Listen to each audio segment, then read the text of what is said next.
ധനുഷ്കോടി എന്ന് പറഞ്ഞുള്ളൊരു സിനിമ. അതിൻ്റെ തിരക്കഥ എഴുതിയത് ടി ദാമോദരൻ മാഷാണ്.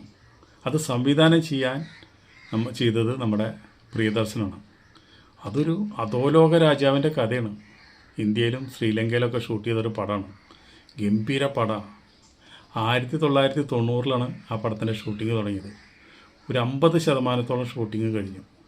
അപ്പോൾ ആ കഥ എന്ന് പറഞ്ഞു കഴിഞ്ഞാൽ ടി ദാമോദരൻ മാഷ കഥ വെച്ചിട്ടാണ് നമ്മുടെ ഐ വി ശശി ആയത്. അദ്ദേഹം പോലൊരു സ്ക്രിപ്റ്റ് റൈറ്റർ ഇന്നിപ്പോൾ മലയാളത്തിലില്ല. അതിൻ്റെ ഒരു കുറവ് പ്രേക്ഷകർക്കുണ്ട്.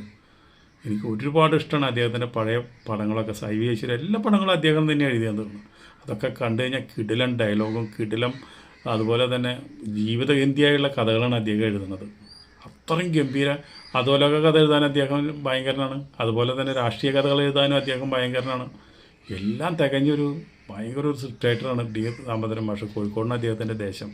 അപ്പോൾ അദ്ദേഹം എഴുതിയതാണ് നമ്മുടെ പ്രിയദർശൻ കയ്യും കാലും പിടിച്ചിട്ട് കിട്ടിയതാണ് ശരിക്കും പറഞ്ഞു കഴിഞ്ഞാൽ ധനുഷ്കോടി എന്ന് പറഞ്ഞൊരു പടം. അത് മോഹൻലാൽ, അതുപോലെ തന്നെ രഘുവരൻ, അതുപോലെ തന്നെ ശ്രീനിവാസൻ, ഇവരൊക്കെ ഗംഭീര അഭിനയം കാഴ്ചവെച്ചൊരു പടമാണത്. ആ പടം 50% ഷൂട്ടിങ് കഴിഞ്ഞപ്പോൾ പ്രൊഡ്യൂസർമാർ തമ്മിലുള്ളൊരു പ്രശ്നത്തിൻ്റെ മുകളിൽ ആ പടത്തിൻ്റെ റൈറ്റ്സിനെ കുറിച്ചും മറ്റുള്ള കാര്യങ്ങളെക്കുറിച്ചൊക്കെ വലിയൊരു കേസ് വന്നു. ആ കേസ് വന്നതോടുകൂടിയിട്ട് പടം ഷൂട്ടിംഗ് അവിടെ നിർത്തി വെച്ചിട്ട് പിന്നെ ആ പടം ഒരിക്കലും നടക്കില്ല എന്നുള്ള കാര്യം അവർക്ക് തീരുമാനമായി. അതോടുകൂടി ആ പടം ഉപേക്ഷിച്ചു. ഇപ്പോൾ ധനുഷ്കോടി എന്ന് പറഞ്ഞൊരു പടം അധോലോക നായകൻ്റെ പടം ഇറങ്ങിയിട്ടുണ്ടെങ്കിൽ മോഹൻലാലിൻ്റെ കരിയറിൽ ഏറ്റവും നല്ല പടം അതായേനെ. പക്ഷേ കാലക്കേട് സൂപ്പർ സ്റ്റാറിനും ബാധിച്ചു എന്ന് പറയാണ്ടിരിക്കാൻ പാടില്ല. അങ്ങനെ ആ പടം അവിടെ അവസാനിപ്പിച്ചു. അപ്പോൾ പ്രിയദർശൻ ഏറ്റവും അധികം വിഷമമായി ആ പടം അവസാനിപ്പിച്ചത്.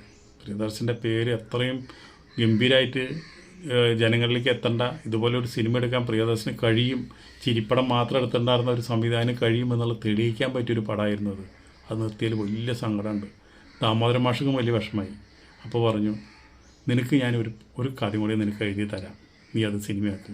മറ്റത് പോയെങ്കിൽ പോട്ടെ, അതിനേക്കാളും നല്ലൊരു കഥ നിനക്ക് എഴുതി തരാം എന്ന് പറഞ്ഞ് എഴുതി കൊടുത്ത പടമാണ് അദ്വൈതം. നമ്മുടെ ഗുരുവായൂർ അമ്പലത്തിനെ ചുറ്റിപ്പറ്റി ഉണ്ടാക്കിയിരുന്ന ഒരു കഥയാണത്. ആ അദ്വൈതം പടം നമ്മുടെ ഈ പ്രിയദർശൻ്റെ ജീവിതത്തിലെ ഏറ്റവും നല്ല പടം ഏതാണെന്ന് ചോദിച്ചു കഴിഞ്ഞാൽ ഞാൻ പറയും അദ്വൈതമാണ്.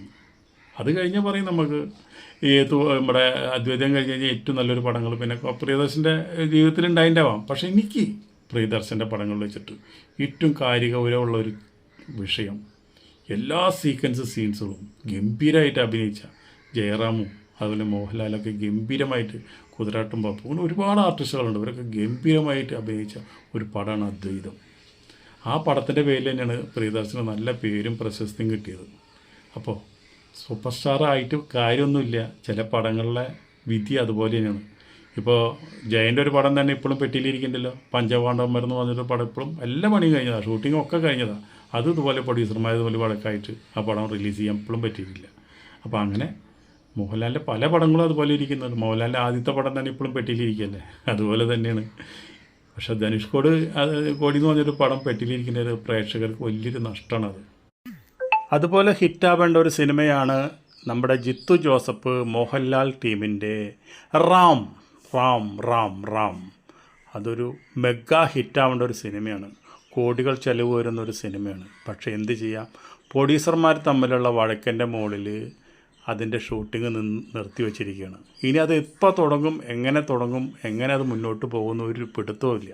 അപ്പോൾ അതുകൊണ്ട് അതും ഇതുപോലെ തന്നെ പെട്ടിയിലായൊരു പടം. എന്താണ് മെഗാ സ്റ്റാറിന് സംഭവിക്കുന്നത്? ഇതുപോലുള്ള ബിഗ് ബഡ്ജറ്റ് സിനിമകൾ പെട്ടിയിലിരിക്കാനായിട്ട് അതൊക്കെ ഒരു കാലക്കേട്, അല്ലാണ്ട് ഇപ്പോൾ എന്താ പറയുക. അതും രണ്ടും മെഗാ സിനിമകളാണ്, അതും സൂപ്പർ ഹിറ്റാവാനുള്ള സിനിമകളാണ് രണ്ടെണ്ണം. അതെല്ലാവരും പ്രേക്ഷകർ കാത്തിരുന്നോടുന്ന സിനിമയാണ്.